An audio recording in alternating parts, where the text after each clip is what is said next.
The recent United Nations General Assembly meeting on May 12, 2025, was a key moment. It focused on autonomous weapons systems, or AWS. This was the first time AWS appeared on the UNGA's formal agenda. Over 70 countries sent representatives. They debated for a full day. Many warned about a serious risk.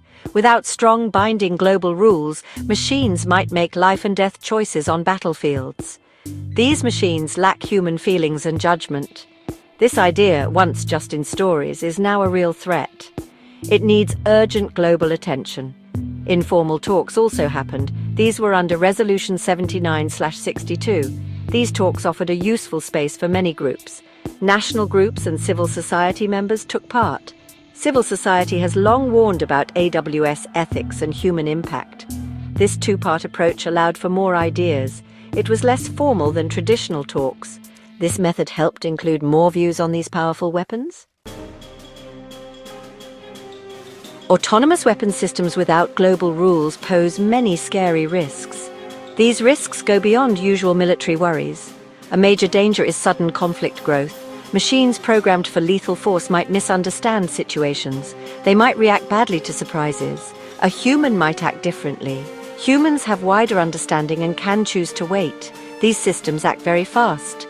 They make choices in tiny fractions of a second. This could make crises worse very quickly. There would be little time to stop or talk. This could lead to terrible results. Key world powers see these growing dangers. They are trying to find common solutions. The G7 Ministers of Defense and Digital Technologies will meet soon. This meeting is on May 21st to 22nd, 2025 in Berlin. They want to define human control. This is also called human in the loop. It must be a key part of every autonomous system. The aim is to keep humans in charge. Operators must be able to watch, step in and stop missions. Japan and Italy have suggested a red line. Getting global agreement on autonomous weapons is hard. Nations have very different views and goals. This is especially true between authoritarian countries and democratic ones. Authoritarian powers like Russia and China see AWS as a benefit. They think AWS can give them a strategic edge and make operations better. They say these systems can save their soldiers' lives. For example, AWS could clear minefields or guard important places. So their officials want few limits on AWS development and use. They oppose bans or strict rules. They argue such rules would stop new ideas. They also say it would give enemies an advantage. Democratic nations often have a different view. Countries like Germany, France, and Canada are more careful. They focus on ethics. The fast spread of advanced autonomous weapons shows a clear need. Strong international teamwork is essential. Clear, legally binding global rules are vital. Without this global effort, the world could face a dark future. Unaccountable machines could wage war. This would lead to great instability and human suffering. UN Secretary-General Antonio Guterres shares this worry.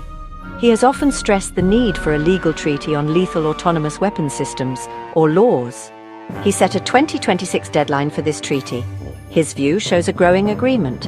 Giving life-or-death choices to algorithms crosses a basic moral line. Humanity must not cross it. The International Committee of the Red Cross, or ICRC, also urges quick action.